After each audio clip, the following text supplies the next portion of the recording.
Assalamualaikum warahmatullahi wabarakatuh. Halo semuanya, selamat datang di channel Fakta Misteri, konten untuk para pecinta segala hal yang berbau horor, mistis, dan misteri.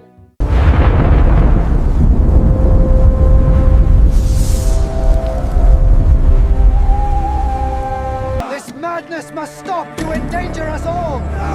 We will not abandon the ways of our fathers.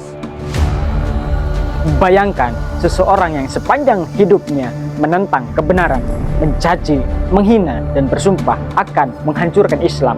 Namun namanya justru diabadikan di dalam Al-Quran. Bukan sebagai kehormatan, melainkan peringatan abadi. Dialah Abu Lahab. Hari ini kita akan mengungkap misteri kematiannya. Kematian yang begitu hina, hingga keluarganya sendiri tak berani menyentuh jasadnya. Apakah ini kebetulan sejarah atau bentuk keadilan ilahi? Dan inilah misteri rahasia kematian Abu Lahab. Akhir tragis musuh Nabi tak pernah diceritakan secara lengkap. Nama aslinya adalah Abdul Uzza bin Abdul Muttalib. Ia adalah paman Nabi Muhammad SAW. Namun berbeda dengan paman Nabi yang lainnya, Abu Lahab adalah musuh paling kejam. Ia dijuluki Abu Lahab, bapak api yang menyala, karena wajahnya kemerahan dan sifatnya yang panas. Ironisnya, Allah menurunkan satu surat khusus hanya untuk dirinya. Tabat yada Abi Lahab wa tab. Binasalah kedua tangan Abu Lahab, dan sungguh dia akan binasa. Saat Nabi Muhammad SAW mengumpulkan Quraisy di Bukit Sofa untuk menyeru kepada tauhid, Abu Lahab berdiri dan berteriak, "Celakalah engkau wahai Muhammad. Apakah hanya untuk itu kau kumpulkan kami?" Ia bukan sekedar menolak, ia menghalangi orang lain untuk beriman. Istrinya, Ummu Jamil, bahkan meletakkan duri di jalan Nabi. Setiap langkah Rasulullah selalu diikuti ejekan, fitnah, dan ancaman. Namun saat kaum muslimin diuji, Abu Lahab justru hidup nyaman.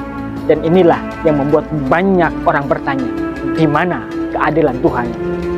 Jawabannya baru terlihat di akhir hidupnya. Saat perang Badar terjadi, Abu Lahab tidak ikut berperang. Ia mengirim orang lain sebagai pengganti. Namun kabar kekalahan Quraisy menghantam seperti petir. Para pemimpin Quraisy tewas, anaknya sendiri terluka, dan Abu Lahab jatuh sakit parah. Penyakit itu bernama Adasa, penyakit kulit yang ganas yang sangat menular dan ditakuti orang Arab saat itu. Tubuhnya membusuk, perlahan bernanah, bau, dan mengerikan. Orang-orang menjauhinya, termasuk keluarganya sendiri. Abu Lahab meninggal dalam keadaan sendirian. Tak ada yang memandikan, tak ada yang mengkafani, tak ada yang mau menyentuh jasadnya. Selama 3 hari, mayatnya dibiarkan membusuk di rumah. Akhirnya, anak-anaknya menggali lubang dari jauh, mendorong jasad ayah mereka dengan kayu, lalu melemparnya seperti bangkai hewan ke dalam tanah. Tak ada kehormatan, tak ada tangisan, tak ada doa. Inikah akhir dari orang yang sombong terhadap Tuhannya? Yang paling menggetarkan bukan hanya kematiannya, tapi fakta surat Al-Lahab turun bertahun-tahun sebelum Abu Lahab mati. Setelah itu, Abu Lahab tidak pernah pura-pura masuk Islam, padahal itu bisa saja dilakukan untuk membantah Al-Quran. Mengapa? Karena Allah tahu hatinya tak akan pernah berubah. Inilah yang membuat kisah Abu Lahab bukan sekedar sejarah, melainkan bukti keajaiban wahyu. Abu Lahab punya segalanya, harta, status, keluarga. Namun satu yang tidak ia miliki, kerendahan hati di hadapan kebenaran.